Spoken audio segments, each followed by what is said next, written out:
Breast cancer आजकल ख़वातीन में बहुत ज़्यादा है, मतलब 10 में से हर 2 से 3 ख़वातीन को ब्रेस्ट कैंसर डिटेक्ट हो जाता है। इसकी कोई एक कॉज नहीं होती, मल्टीपल फैक्टर्स मिलके जो है ना वो ये इस ब्रेस्ट कैंसर का बायस बन रहे हैं। लेकिन जो परेशान कुन बात है, फॉर एग्जांपल लेट डिटेक्ट होता है तो उसके क्या नुकसान है और जल्दी डिटेक्ट होने के क्या फ़ायदे हैं। हर मेंस्ट्रुअल साइकिल के बाद अपना सेल्फ ब्रेस्ट एग्जामिनेशन करना है। तो कौन सी ऐसी स्क्रीनिंग्स हैं जो करवानी चाहिए? अस्सलाम वालेकुम। आज हमारे साथ मौजूद हैं गायनेकोलॉजिस्ट डॉक्टर सायरा ज़ीशान। कैसी हैं आप? अल्हम्दुलिल्लाह। सबसे पहले आप अपना इंट्रोडक्शन करवा दें और आपसे कंसल्टेशंस कैसे बुक कर सकते हैं वो भी गाइड करते हैं। मेरा नाम डॉक्टर सायरा ज़ीशान है, मैं एसोसिएट प्रोफेसर हूँ। मुझसे कंसल्टेशन के लिए आप मरहम का प्लेटफॉर्म यूज़ करें। ऑनलाइन और इन क्लिनिक दोनों फैसिलिटीज़ अवेलेबल हैं। परफेक्ट। अच्छा, आज हमने आपसे जिस टॉपिक पे बात करनी है, मुझे लग रहा है ये चीज़ हमारे अब शायद लाइफस्टाइल या हमारे फूड की वजह से बहुत तेज़ी से इंक्रीज़ हो रही है, और वो ये है कि ब्रेस्ट कैंसर आजकल ख़वातीन में बहुत ज़्यादा है, मतलब 10 में से हर 2 से 3 ख़वातीन को ब्रेस्ट कैंसर डिटेक्ट हो जाता है। तो आप ये बताएं कि इसकी सबसे बड़ी रीज़न क्या है? क्या लाइफस्टाइल है, फूड है, या इसके अलावा जेनेटिक्स कोई प्रॉब्लम है? किन मेजर कॉजेज़ की वजह से ये होता है? ये आज आपने एक बहुत अच्छा टॉपिक हाईलाइट किया है, क्योंकि जैसे अक्टूबर का मंथ है और अक्टूबर ब्रेस्ट कैंसर अवेयरनेस मंथ के तौर पे पहचाना जाता है। ब्रेस्ट कैंसर की में जो इंक्रीज जो है अब वो 1 in 8 हो गया है। 8 में से 1 औरत ब्रेस्ट कैंसर का से मुतासर हो रही है। इसमें देखिए बहुत से फैक्टर्स हैं, जिसमें सबसे इम्पॉर्टेंट है कि आपका फूड, आपका लाइफस्टाइल, ठीक है। तीसरी चीज lack of exercise, physical activity नहीं है। फिर चौथी बात ये कि जेनेटिक बेसिस हैं, जैसे कि BRCA1 BRCA2 म्यूटेशंस कुछ फैमिलीज में रन करती हैं, तो उनमें इसका इंसिडेंस ज्यादा है। फिर लेट मैरिजेस, लड़कियां कैरियर ओरिएंटेड हैं, लेट मैरिजेस और कम प्रेगनेंसीज।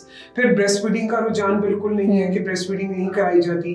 फिर उसके अलावा कॉन्टिन्यूस एक स्ट्रेस का एनवायरनमेंट, एक स्ट्रेस भी बहुत सा आपका हार्मोनल डिस्टर्बेंस करता है।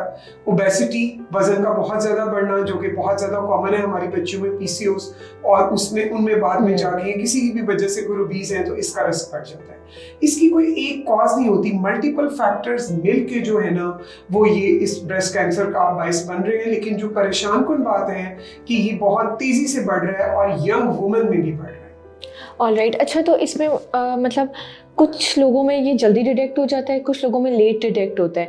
तो अगर आपकी ये फॉर एग्जांपल लेट डिटेक्ट होता है तो उसके क्या नुकसान है और जल्दी डिटेक्ट होने के क्या फ़ायदे हैं जो आपको उस टाइम पर ट्रीटमेंट के दौरान मिल सकते हैं? देखिए, इसमें सबसे ज़्यादा इम्पॉर्टेंट ये है कि आपने हर मेंस्ट्रुअल साइकिल के बाद अपना सेल्फ ब्रेस्ट एग्जामिनेशन करना है। जैसे कि आजकल सोशल मीडिया की फैसिलिटी अवेलेबल है, तो सोशल मीडिया के ऊपर हमने पेशेंट्स की अवेयरनेस के लिए सेल्फ एग्जामिनेशन ऑफ ब्रेस्ट की बहुत सी वीडियोस भी डाली हुई है, जिससे उन्हें पता चल जाए कि उन्होंने ब्रेस्ट के चारों क्वाड्रेंट्स को, दोनों ब्रेस्ट को हर एक मेंस्ट्रुअल साइकिल के बाद एग्जामिन करना है।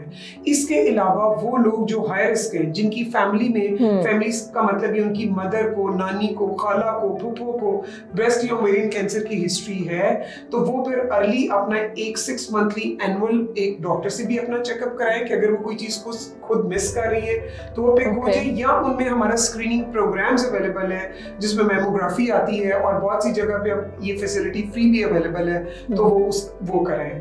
लेट डिटेक्शन की जो आपने बात की, उसकी सबसे बड़ी वजह ये है कि ब्रेस्ट टिश्यू एक डेंसर टिश्यू है, तो जब तक आप उसको प्रॉपर पैल्पेट नहीं करेंगे, वो नीचे डेप्थ में होता है, आपको उस तरह फील नहीं होता।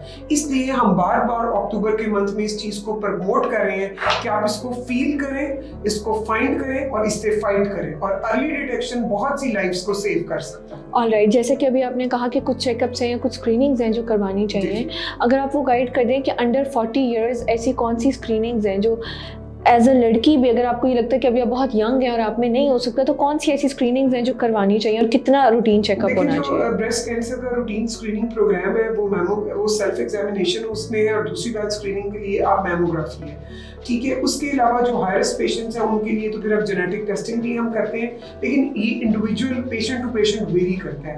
अगर आपकी फैमिली में रिस्क फैक्टर है, मौजूद है, तो आप अपना 30 के बाद अपना स्क्रीनिंग प्रोसेस स्टार्ट कीजिए। आप मैमोग्राफी कराइए, उसकी इंटरप्रिटेशन के मुताबिक 3 ईयरली या 5 ईयरली, जिस तरह भी आपको रीस्केड्यूल किया जाता है उसके मुताबिक कीजिए। परफेक्ट। उम्मीद है कि आज की वीडियो आप लोगों के लिए बहुत फ़ायदेमंद साबित होगी, और ये आप लोगों के लिए एक साइन है कि अगर ऐसी कोई भी अलामात देखें उसको इग्नोर बिल्कुल ना करें। Thank you.